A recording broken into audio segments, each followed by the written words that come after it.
Good afternoon, everyone. Let us discuss on the topic causes for the violation of educational rights of women.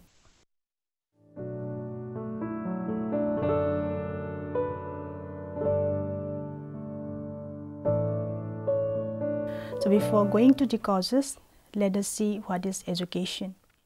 Education is one of the most important fundamental needs of every human being, in which knowledge, skills and habits of people are transferred from one generation to the next generation. Education means the wealth of knowledge. Education is important for everyone and especially for girls and women. It is the key to economic development and the enjoyment of many other human rights. It provides a means through which all people can become aware of their rights and responsibilities, which is an essential tool for achieving the goals of equality and peace. The 1960 UNESCO Convention Against Discrimination in Education defines education in Article 1, Clause 2 as, I quote, all types and levels of education, including access to education, the standard and quality of education, and the conditions under which it is given, unquote. The right to education is a fundamental human right. It is an important tool in improving the quality of life and further passing on the social, cultural, spiritual and philosophical values of the particular community.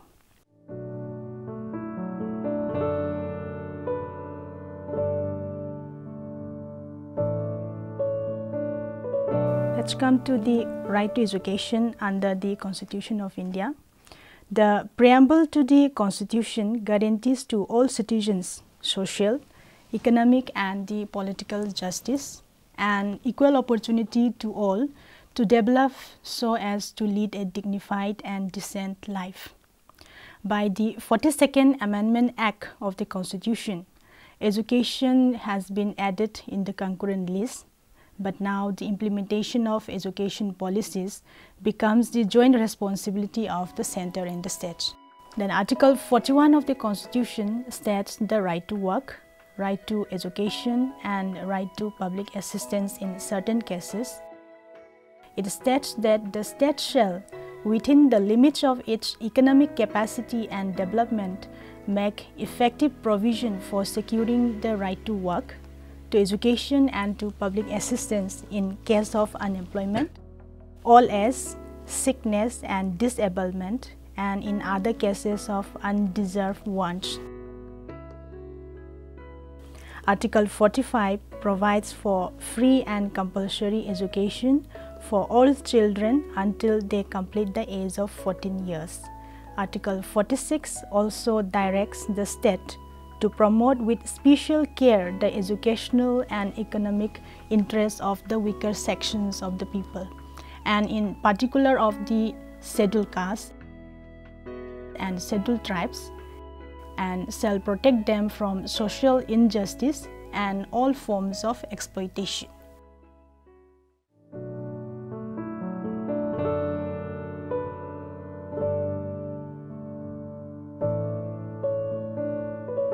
Let's see some of the international perspective.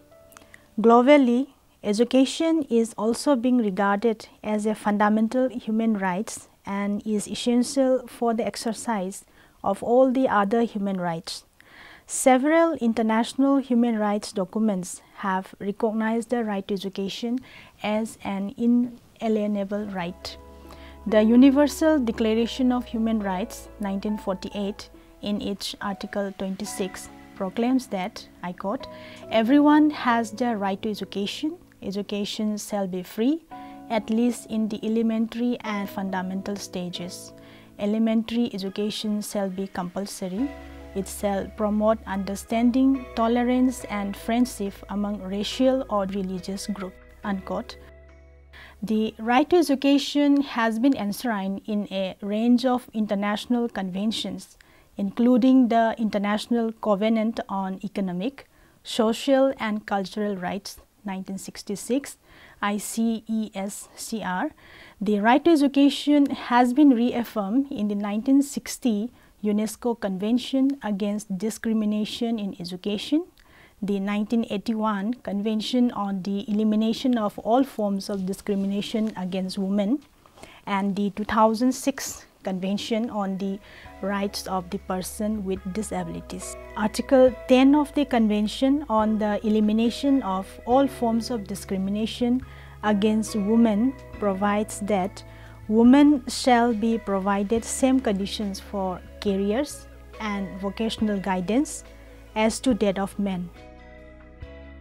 They shall be provided equality in preschool, general, technical, professional and higher technical education, as well as in all types of vocational training. It was after the assassination attempt on Malala Yousafzai, a student and a human rights activist, by the Taliban that UN Special Envoy for Global Education, Gordon Brown, launched a UN petition in Yousafzai's name and demanded that all children worldwide should be in school by the end of 2015. This led to the ratification of right to education in many countries, its first rights to education bill in countries like Pakistan. India has also ratified various international conventions and human rights instruments committing to secure equal rights of women. Key among them is the ratification of the Convention on Elimination of All Forms of Discrimination Against Women, CEDAW, in 1993.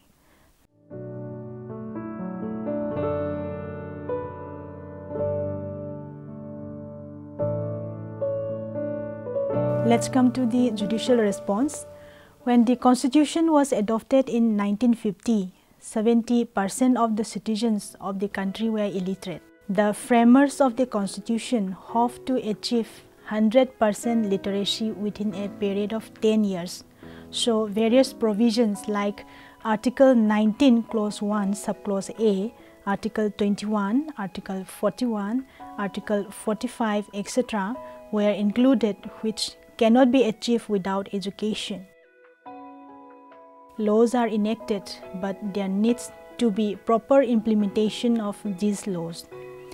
The judiciary is no longer restricted to the mere interpretation of laws, but has interpreted the provisions of the Constitution to meet the changing needs in the society. In Miss Mohini Jain versus State of Karnataka, AR 1992, Supreme Court 2100, the court held that right to education is a fundamental right which directly flows from the right to life as enshrined in Article 21 of the Constitution.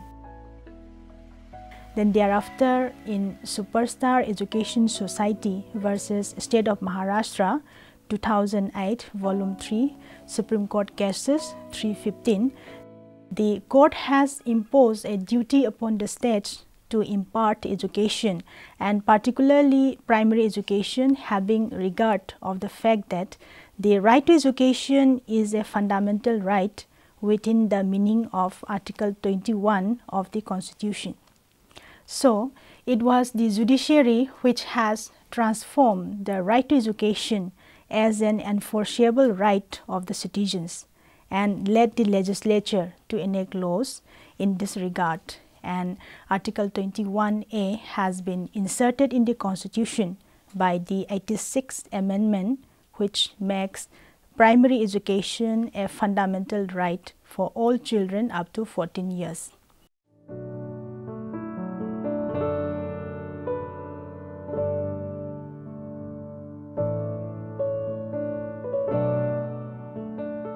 Now let's see the causes for the violation of educational rights of women. Despite various national and international instruments or the mechanisms for the educational rights, especially for girls and women, there still exists considerable discrimination against women, primarily because women and girls face a multitude of constraints imposed by society, and not by law, and India is not an exception to it. Some of the major causes for the violation of educational rights of women are gender discrimination, early marriage or child marriage, economic burden, lack of government initiatives, internal conflict, etc. Gender discrimination. Gender discrimination against women are contrary to fundamental human rights, equity, natural justice, and good governance. It affects girls and women throughout their lifetime, and they are often the ones that suffer the most. Cultural and social belief, attitudes, and practices prevent girls from benefiting the educational opportunities to the same extent as boys. There is often a powerful economic and social rationale for investing in the education of sons rather than daughters, as daughters are perceived to be less valuable ones and less likely to abide by the will of the father, brother, or husband. Girls are often forced to stay at home and do the housekeeping, so the literacy rates and school enrollment rates for girls and women is often much lower than those of boys and men.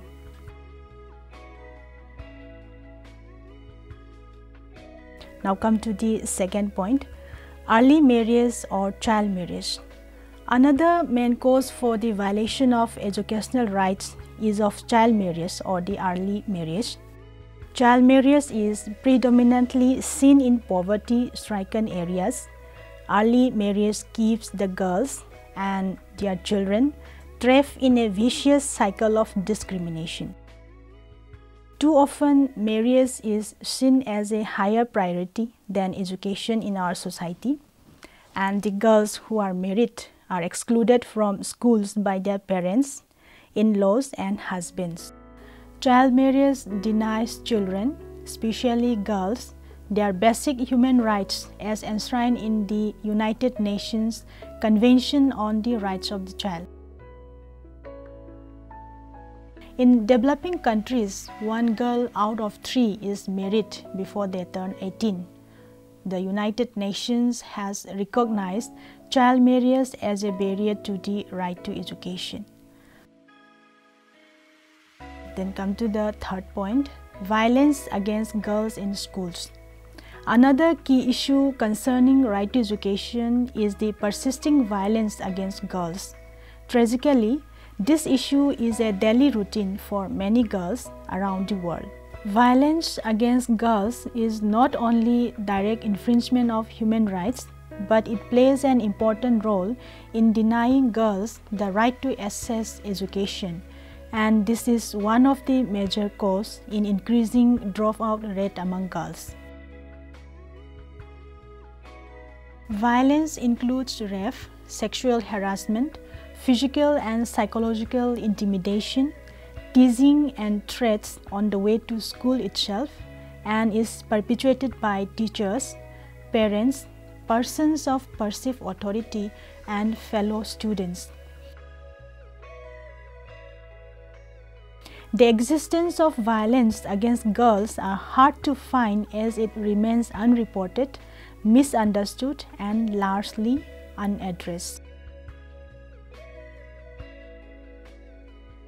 Now let's come to the fourth point, that is economic burden. The poor parents cannot afford the direct cost of sending all children to school. They require payment of various kinds of fees like charges for books, stationery, examination fees, uniforms, school management, informal tips to teachers, etc. So, the household poverty and the need to prioritize reduce educational opportunity for girls because they are the first to suffer. Girls' labor is frequently used to substitute for their mothers, for example, taking care of the siblings. The loss of girls' labor during school hours thus has a detrimental impact on such families' ability to raise their household income, either through food production or wage labor. Now let's see the fifth point, that is the lack of government initiatives. The government has initiated many projects, schemes either to be sponsored by the central or the state government to improve the literacy rate of women in India, like the Sakshar Bharat Mission for Female Literacy, Sarva Shiksha Abhiyan, etc. Despite such government initiatives, a lot of work still needs to be done. Illiteracy still exists, and about 1/3 of India's population is still functionally illiterate, and about 50% of the entire adult female population cannot read and write. There is limited number of female teachers in both primary and secondary schools, which is a major constraint for girls' education. But the government has failed to guarantee the equal rights of women in teaching, failed to challenge cultural prejudice against female teachers, and often failed to develop effective incentives to encourage female teachers to work in poor and rural areas. Now let's see the last point, that is the internal conflict or disturbances. Internal conflict have been a permanent feature on the Asian political landscape since 1945, of which post-colonial India is no exception. Currently, most of the states in the northeastern regions of India are affected by some form of conflict, except for Arunachal Pradesh, Mizoram and Sikkim, in which the situation is at the moment relatively stable. In such situations of conflict, there occurs many attacks on the educational institutions and causes disturbances in educating the children in such conflicted areas. These attacks violate the rights of the child, especially the girls. The girls are being molested and raped both by the armed forces and by the military forces as part of their warfare and are used as a weapon in war. In such environment of violence and fear, the quality of children's education is diminished.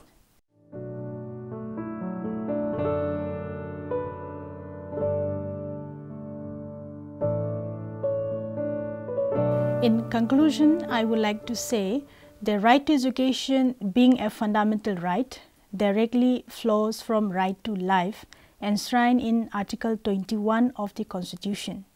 Education is as basic as right to food, clothing and shelter, and without education there will be no fulfillment of socio, cultural and economic rights and cannot lead a dignified and decent life. So, education is a powerful tool by which economically and socially marginalized adults and children can lift themselves out of poverty and participate fully as citizens. Education is very important in today's world and especially for the empowerment of girls. Hence, it is the government to take initiatives to fulfill the provisions of the Constitution, particularly fundamental rights and directive principles of state policy. And India, being a high contracting party to various international conventions, it is the obligation of the state to activate the process of universalization of right to education in India. So, education is power. Educate a girl and you empower a woman, a family, a community, a nation and the world. Thank you.